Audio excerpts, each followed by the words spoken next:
Live from Liverpool, The Dark Paranormal, Season 18.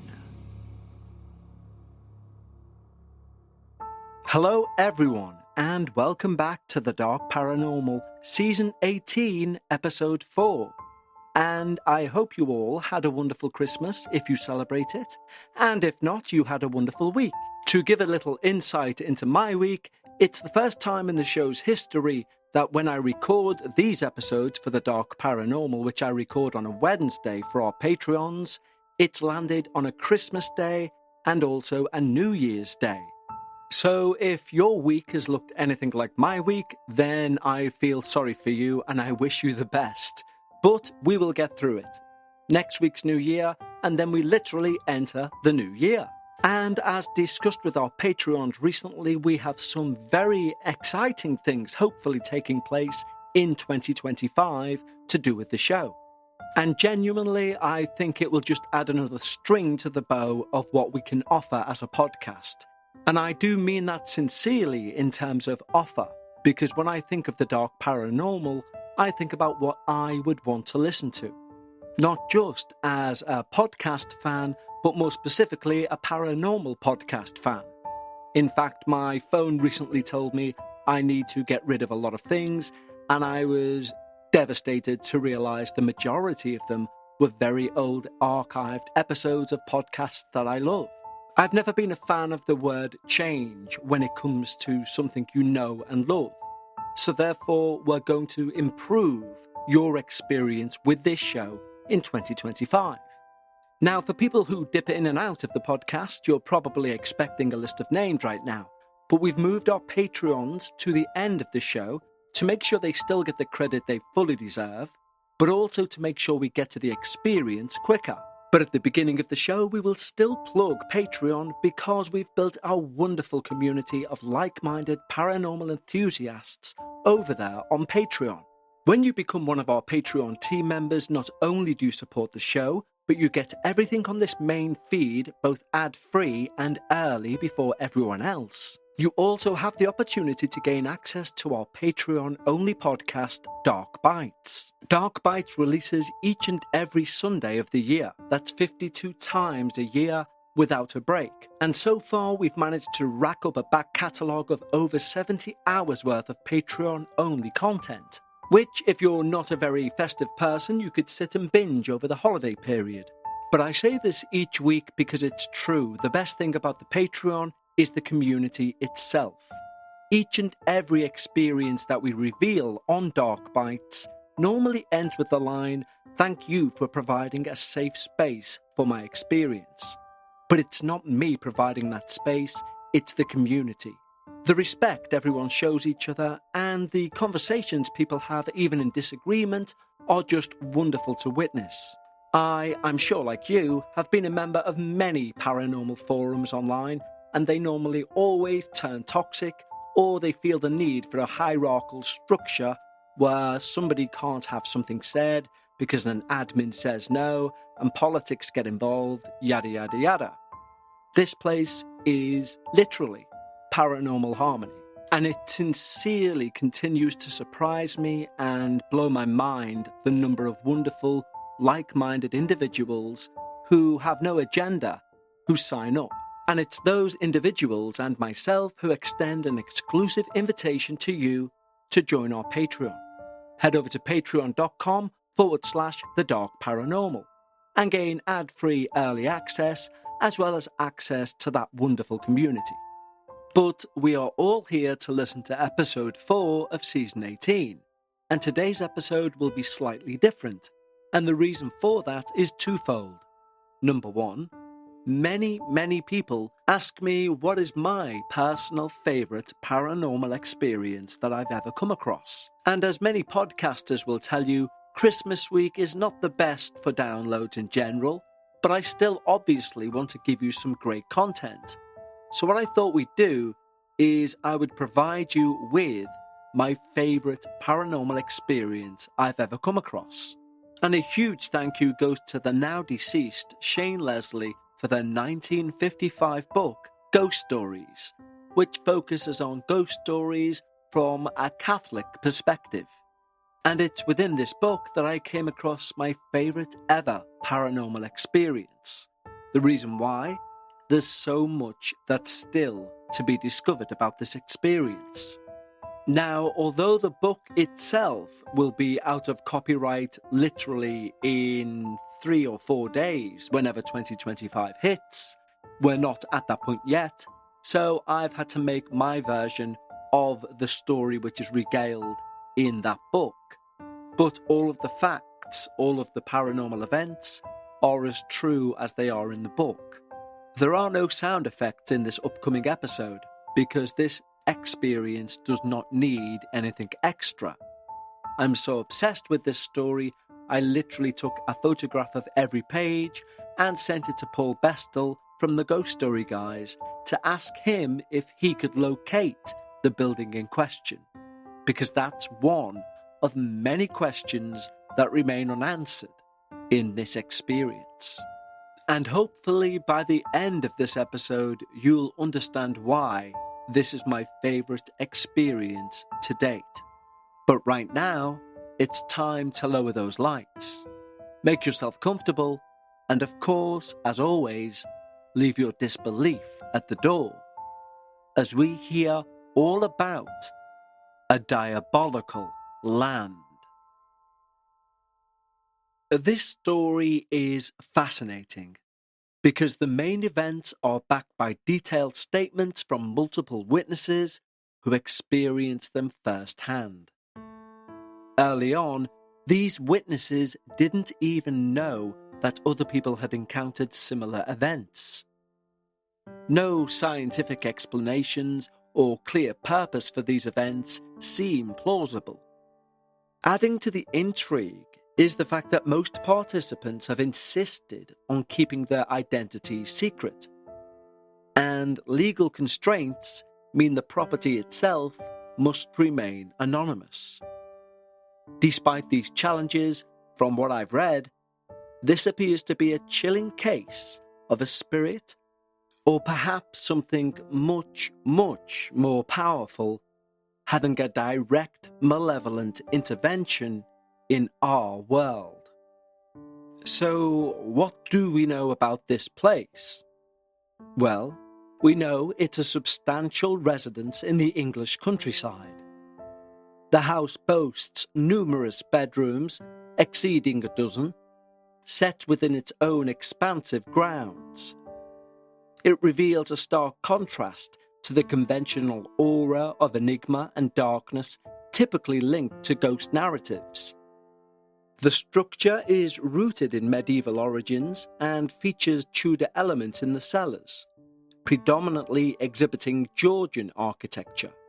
It boasts expansive windows, spacious and luminous rooms, broad corridors that have witnessed candlelight through to the light bulb, and of course a massive contemporary garden featuring flower beds and lawns, one of which houses a small but deep pond, arguably rejuvenated regularly by underwater springs, and also an ancient quarry, possibly the source of the stone used for the original house's construction. At the outset of this experience, a recently wed couple, both Catholics, moved into a home which had been permanently inhabited prior to their acquisition. For around a decade, they resided there in peace and quiet. The countryside bore no whispers of anything unusual regarding the house, nor is that region of England particularly inclined towards tales of spectres, spirits, or similar entities. On a midsummer day, a young man residing in the house sought out a comprehensive medical evaluation from a nearby physician. The doctor, noting this man's robust health as was evidenced by both his appearance and the requisite tests, inquired directly for clarification. This was provided, and following assurances of confidentiality, documented immediately. It turns out the reason for this man's need of a checkup was one bright June afternoon, shortly after lunch, the young man and a lady of the house explored a room with French windows opening out to the lawn, when the young man unexpectedly collapsed. Upon regaining consciousness, the man implied to the lady that his heart could be somewhat compromised. This explanation was skeptically accepted by the lady, upon his commitment to consult a physician immediately. And it's this appointment with the doctor where the reality of the story differed significantly. He told the doctor his collapse came following a brief backwards glance whilst departing with his hostess, when he noticed a strange brown figure trailing behind closely, its hands masking its face.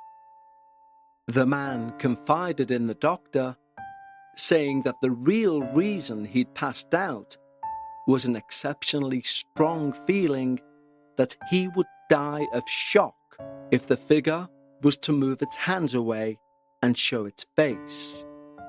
At the time, no one but the doctor who took that statement knew that explanation.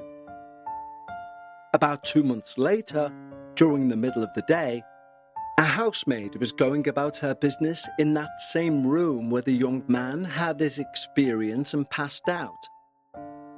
She was startled to see a figure by the window opposite her, that she thought was the owner of the house, who she'd just seen somewhere else.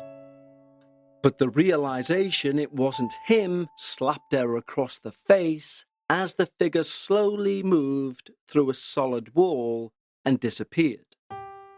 She mulled over telling people about what she'd seen, but feared ridicule. So she kept it to herself, but the next day decided she would tell the doctor. So she told the doctor, and it happened to be the same doctor that the young man had told the story previously mentioned to. And like that first man, the doctor asked her to write a full statement describing everything she saw. Interestingly, the housemaid did add she wasn't too scared because, in her own words, it didn't seem like the figure was interested in me. Once she left, the doctor noted one thing was very evident. Not only did the accounts match, but both the young man and the housemaid claimed that whatever they saw in the middle of the day, light could not pass through it. Both of them claimed that the shape was odd. It was unclear. It was definitely a person, but it didn't really feel three-dimensional. Another interesting aspect was both witnesses only saw the figure for a few seconds, but when questioned, they shown they were sharp observers, like this thing had implanted its image in their brain. Apparently, the figure looked like it was covered in some grimy brown stuff, if stuff is the right term. No shadow, no feet in sight, and the figure moved in a way that was hard to explain, almost like it was rippling or shifting within itself. Neither observer spotted a face, but the young man's description of hands covering it hinted that they were made of the same material as the rest of the figure, or its drapes, or whatever fits best to describe the surface they both saw. The figure was shorter than average, looking like almost a squat, and it gave off an awkward energy. It looked hunched, whether it was still or moving. These are the only 2 times in over 2 years that anyone saw this figure, or any figure for that matter. But since then, a bunch of strange things started happening in the house more and more often. A priest in the house was woken up by loud knocks on his bedroom door. He flipped on the light, sat up, and bravely said, "Come in," but the door stayed shut. However, when he wrote up his declaration days later, he acknowledged that somehow something had passed in. This thing was unseen, but definitely heard. For 2 hours, it felt like a big animal was roaming around the room, grunting and gasping, totally ignoring the Reverend Father's pleas to leave. The priest declined to mention anything about this to the homeowners. One time, an army officer stayed over for the weekend, but left before breakfast on Sunday, leaving a lame note to apologize to the host. A couple of days later, when a mutual friend asked why he acted so weird, the army officer shared a wild story in confidence. This was also written down. Apparently, he was getting ready for bed on the Saturday night, about 11:30, when he switched off his lamp and suddenly felt fingers brushing his face. He quickly jumped up and turned the lamp back on, but nothing was there. Thinking he was imagining things, he turned the lamp off again, and right away, the same thing happened. As soon as the last glimmer of light faded, fingers brushed across his face. The officer said it was unsettling, but he wasn't scared. He got up, flipped on all the lights, searched the room, and, wide awake, started reading a book in bed. He quickly realized he couldn't focus on reading. This strange, unsettling thought kept creeping in. He slowly felt this urge to end it all, with no real reason other than a sudden, deep sense of hopelessness. He battled the idea with his common sense for over an hour. His everyday life and thoughts didn't hint at such a dark move, yet the idea kept creeping in like a thick fog. He suddenly felt like he should just jump into the pond outside, which he hadn't really paid any attention to. The officer says he ended up climbing out of the bedroom window. And once he did, all the pressure was gone. He no longer felt the oppression, the depression. And the poor guy felt so weak and shaken, he couldn't stay in the house anymore. On another occasion, the lady of the house and a friend were heading upstairs to bed after turning off the lights downstairs. The stairs were super bright, but both women heard heavy footsteps behind them, like a guy in wet carpet slippers. As they pressed against the wall, moving out of the way, the footsteps went up the stairs, past them, and faded down a lit hallway. Yet both didn't see a thing.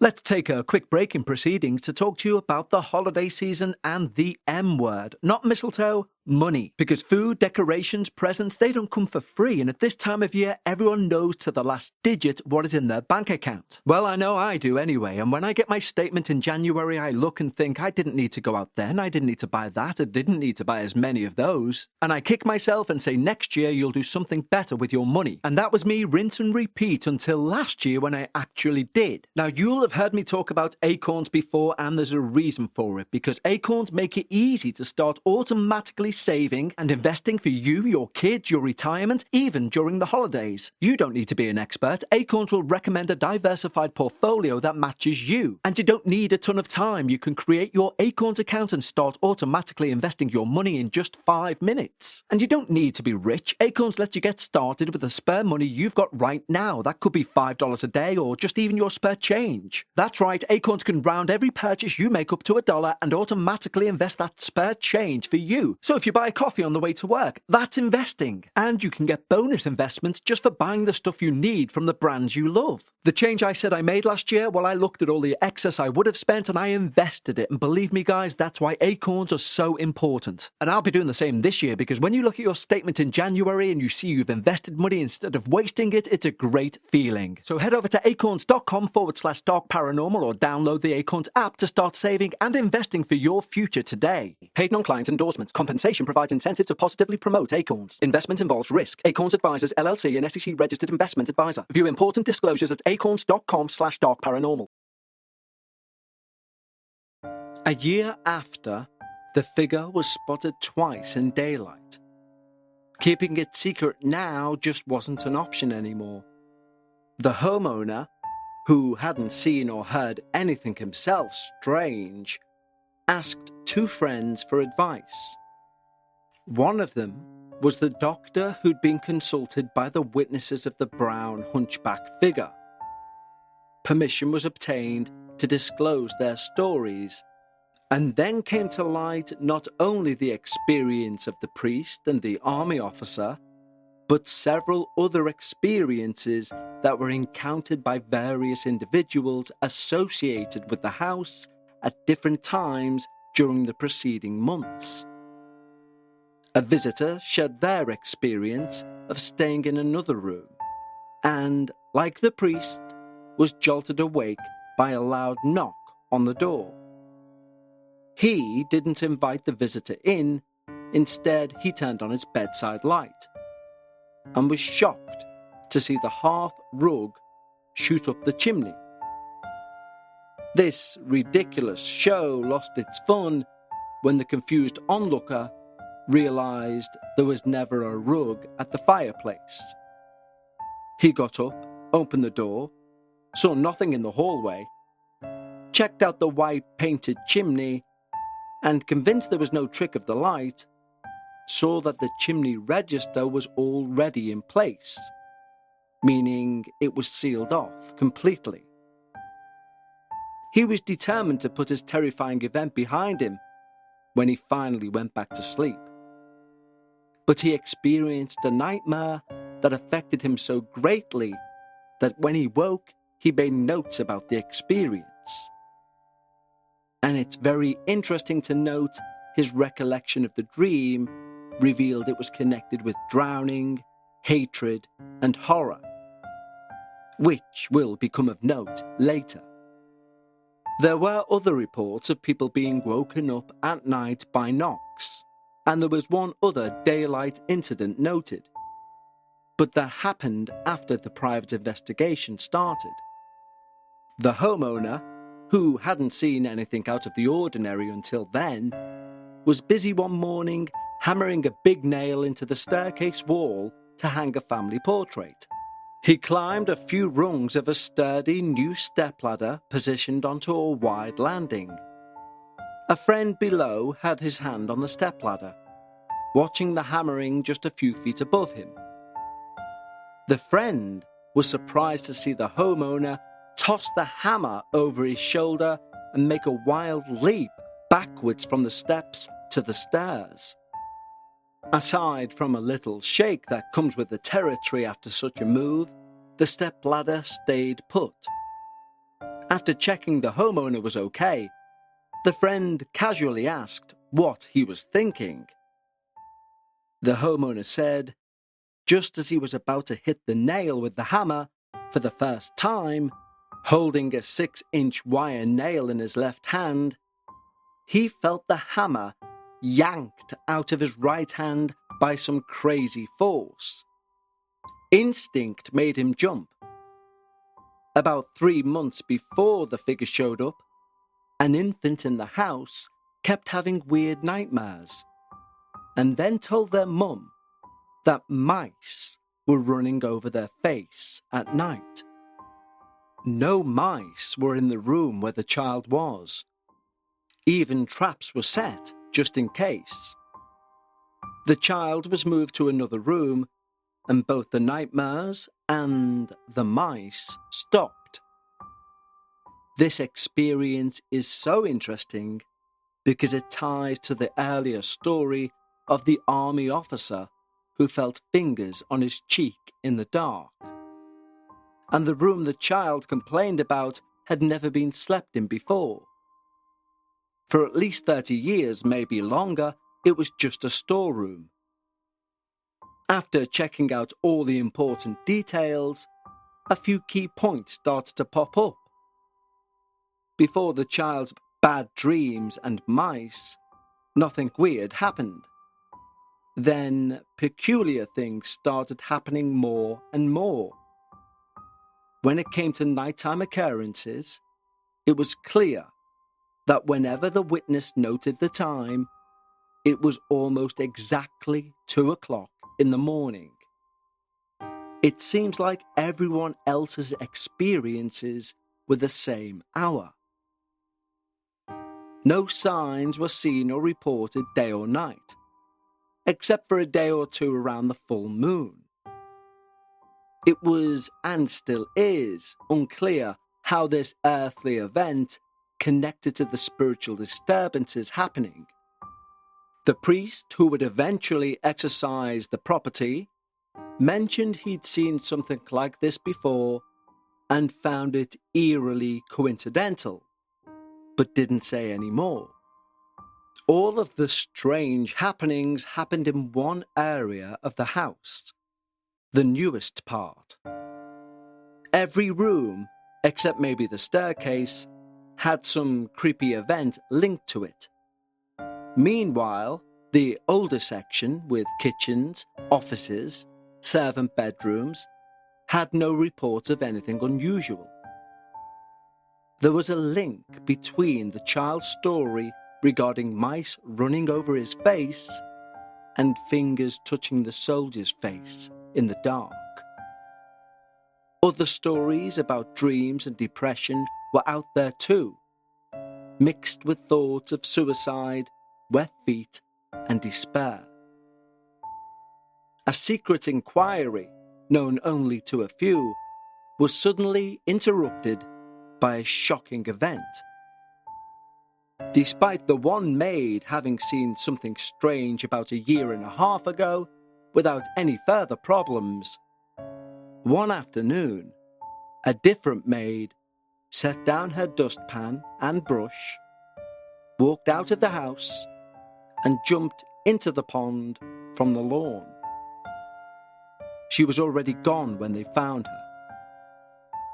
The follow-up investigations, both formal and informal, found no clear reason why this woman would take her own life.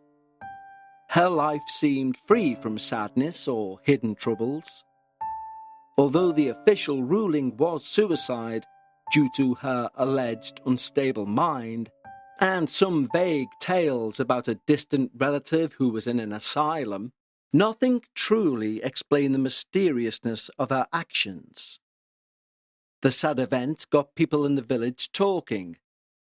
No ghost stories came out of it, but something exceptionally interesting did. You see, an old quiet farmer from the area, whose granddad was the village schoolmaster, casually suggested to the homeowner that the record office might be worth checking out. Examining the record office papers and the inquisitions of post-mortems of the area throughout history revealed some very interesting and bizarre things. Since the time of James I, there were random years where a surprising number of suicides happened at the quarry pond in the garden. There were gaps of 50 or 60 years between these suicide waves. Nothing going on in between. The lengths of the periods and the number of suicides in each group were all over the place. But the spikes, be them 50 or 60 years apart, were clear. There was a farmer who lived about 7 or 8 miles away, chose to end his life by walking across the fields from his farm to the pond just to shoot himself, instead of doing it at his farm. Some hung from the trees that surrounded the pond. Others, like the maid, simply jumped in.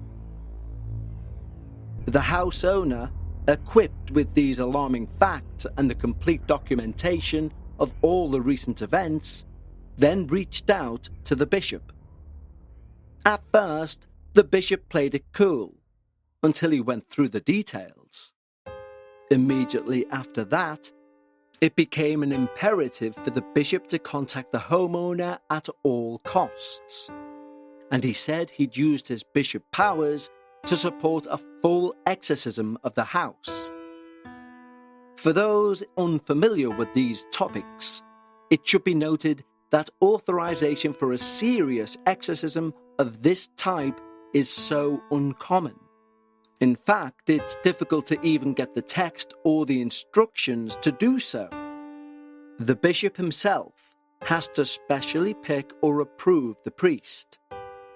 Before the ritual, which includes a mass in or around the haunted area, the priest has to fast for 24 hours.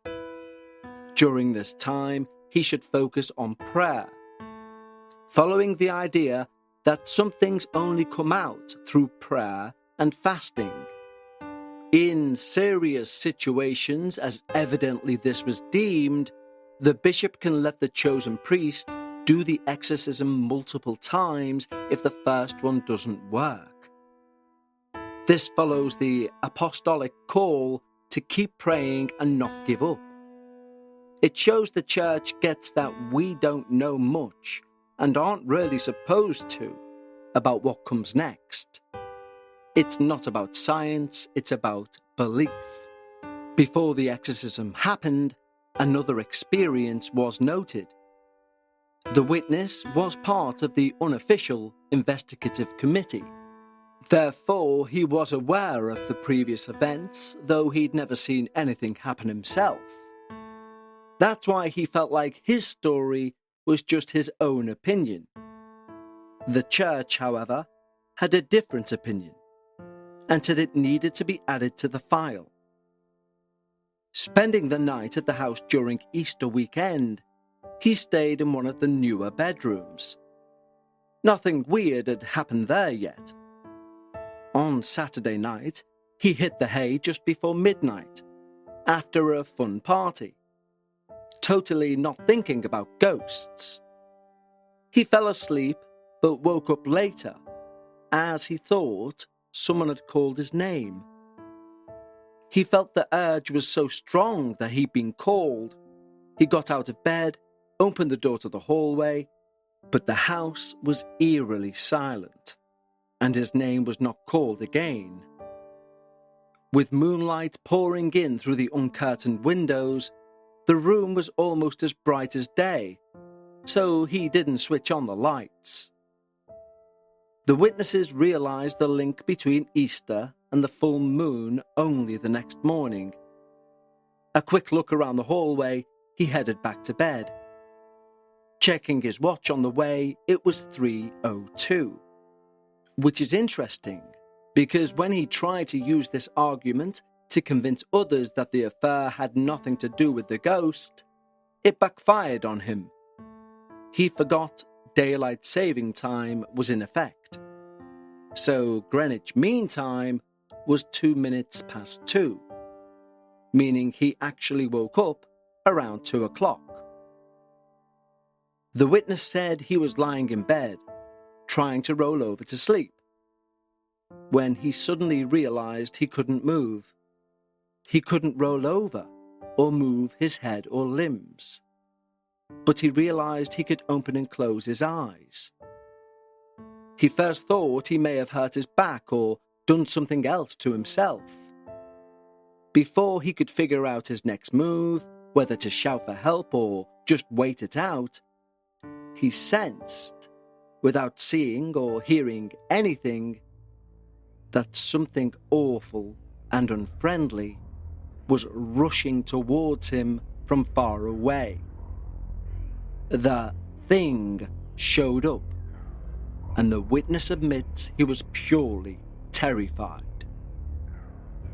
Even though this thing was invisible and silent, it felt like it was lunging at the observer.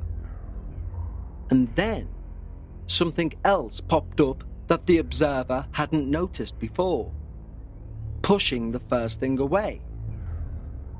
The witness says he prayed a lot and kept it up. It kept trying to attack the witness, but each time the other thing stepped in to stop it. The awkward moment dragged on until the witness suddenly heard a rooster crow, and it all stopped right away. The witness, realizing he could move, stood up and checked his watch. 3 hours passed. The sun was coming up. But he didn't hit the bed again. All fear was gone, so he dozed off in a chair, realizing his mattress was soaked through with sweat from his dream or his ordeal. The priest who was chosen to execute the exorcism had conducted a thorough investigation of purported supernatural phenomena. He decided to say the Mass in the room where the child had mentioned the mice. He claimed it was just an experiment, suggesting that the child's experiences could be the first in a series, and that the room might be the gateway of the monster. He thought anyone who had slept there could have opened that gate. The priest decided to hold his Mass and perform the rite on a full moon day, noticing the link between the moon's phases and the strength of the manifestations. Taking place as it did in the morning prior to breakfast, the Mass and the rite transpired without incident. But that night, 2 people in rooms facing the lawn and pond were stirred awake by a noise that sounded like dogs howling outside. The moon was bright and the night clear, so they could see there was obviously nothing on the lawn making these sounds, even though they could pinpoint exactly where they were coming from. It was 2 a.m. The observers gazed in astonishment at the vacant lawn, whilst the howling gradually moved away in irregular intervals, as if it was being forced away. Then it vanished into the distance and became silent. There have been no problems in the house since then. But remember, no one knows where this house is. And this brilliant report is from 1955, 69 years ago. So, is there a seemingly stately home somewhere, which perhaps has had yet another spate of suicide since? And if so, what's drawing people to that pond, almost offering themselves ritualistically? Or did the exorcism work, and the final sounds of the retreating dogs an actual retreat of a defeated evil? I hope you enjoyed listening to what genuinely is my favourite paranormal experience that I've ever come across. And again, a huge thank you to Shane Leslie's Ghost Book. The story is in there. It's a quite rare book. It was made in 1955, and you can still get it on places like Amazon, etc. And although relatively a rather large book for the topic of ghosts, as normally nowadays it's a 50-page long read, it's a book mainly made up of clergy stories from the Catholic Church. And it's exceptionally believable, and it's a wonderful buy. But this particular experience has stayed with me ever since I read it, for the obvious reasons of the mysteries still yet to be solved. Where is this house? Is there or are there any more suicides that have taken place at that pond, and why that pond? Why did a man walk over 8 miles to go and shoot himself at that pond? Why were people willingly jumping into the pond, hanging themselves from trees around the pond?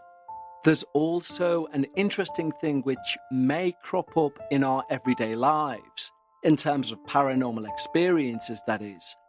And that's the conflicting experiences for the same thing, i.e. the young boy mentioning mice running across his face, because that's the only thing his brain can jump to, yet the soldier describes it as fingers brushing across his face. Genuinely, I think they're both the same thing, just viewed through different perspectives.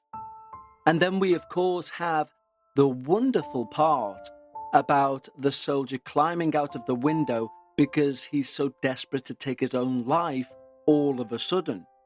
But the moment his body and brain leaves the confines of the house, i.e. hanging from the windowsill, it's gone. He no longer wishes to kill himself.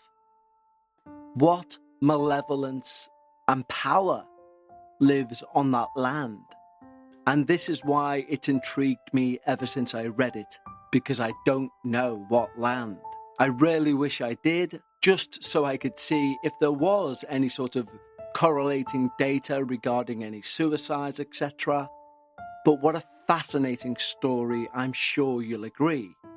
Now, before we leave you, of course, we need to say a huge thank you to our wonderful newest Patreons, to all of our Patreons. But our new Patreons, of course, get their name read out at the end of each show. And thank you so much, because you do truly keep the show going. Like I said at the start, if you like the sound of early ad-free releases, including debuts and finales, as well as being able to gain access to the Dark Bites back catalogue, head over to patreon.com/The Dark Paranormal, just like the following wonderful team members have: C.S. McConnell, Tiffany Williamson, Ruby, Jane Anderton, Jake Bonshire, Lee, Megan Malcolm, Rin, Lena Dominguez, Tristan B, Daniel Sneed, Stacey Bainey, Brandy Levy-Dot, Dev G, Inga Louise, Amy, Jasmine Redmond, Emma DeClario, Paula Strauss, Lavender Lynn, Sarah Saul, and Jess. Thank you so much for supporting the show, guys. It genuinely means the world to me, and it allows the show to keep going. So if you like the sound of early ad-free releases, and of course those Dark Bites Patreon episodes, head over to patreon.com/The Dark Paranormal.